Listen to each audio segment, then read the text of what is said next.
નમસ્કાર, સંદેશ ન્યૂઝના digital platform સાથે હું માલવી.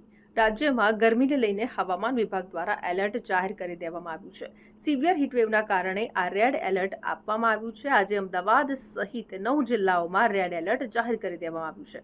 હવે વધતી ગરમી વચ્ચે હવામાનને લગતા ઓરેન્જ એલર્ટ, રેડ એલર્ટ વગેરે જેવા શબ્દો તમને સાંભળવા મળશે. હવે આ વિવિધ કલરના જે કલર કોડ છે એ શું સૂચવે છે? તો હવામાન વિભાગ દ્વારા ઠંડી, ગરમી અને વરસાદની જે સિઝન હોય છે એમાં વિવિધ પ્રકારના એલર્ટ જાહેર કરવામાં આવે છે, જેમાં ગ્રીન, યલો, ઓરેન્જ અને રેડ એલર્ટ હોય છે. લોકોને મોટાભાગે સાવધાન કરવા માટે થઈને એલર્ટ આપવામાં આવે છે. આ કલર એલર્ટને આધારે લોકોને હવામાનની સ્થિતિ કેવી રહેશે એ વિશે જાણવા મળે છે, જેથી જે જોખમ આવવાનું છે તેનાથી સાવધાન રહી શકાય, એનાથી બચી શકાય. હવે ઉનાળાના વિવિધ એલર્ટની વાત કરીએ તો કલરના એલર્ટ હીટવેવની જે સ્થિતિ છે એના આધારે આપવામાં આવે છે. ઉનાળામાં ઘણી જગ્યાએ તાપમાન 45 ડિગ્રી કે તેથી પણ વધારે પહોંચી જાય છે. જો તાપમાન 45 ડિગ્રી હોય તો તેને હીટવેવ કહેવામાં આવે છે.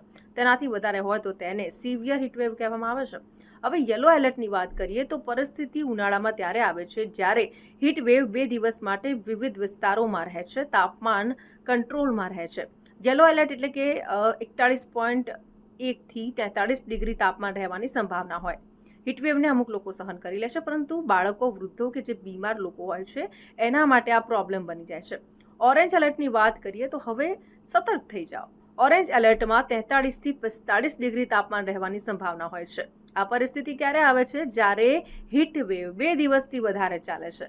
હવે ઓરેન્જ એલર્ટમાં ખાસ કરીને બપોરના સમયે ઘર બહાર તથા કામ વગર બહાર નીકળવાનું ટાળવું જોઈએ. હવે રેડ એલર્ટની વાત તો ઉનાળામાં રેડ એલર્ટની પરિસ્થિતિ ત્યારે આવે છે જ્યારે હીટવેવ 6 દિવસથી પણ વધારે રહેશે. 45 કે તેથી વધુ ડિગ્રી તાપમાન રહેવાની સંભાવના હોય ત્યારે રેડ એલર્ટ આપવામાં આવે છે. અને આવી સ્થિતિમાં હીટ સ્ટ્રોક અથવા તો અન્ય બીમારી પણ થઈ શકે છે. તો આ હતા એલર્ટ જે અલગ અલગ કેટેગરીમાં મૂકવામાં આવે છે. તો આવા જ ઇન્ફોર્મેટિવ વિડીયો જોવા માટે સંદેશ ન્યૂઝના ડિજિટલ પ્લેટફોર્મ સાથે જોડાયેલા રહો.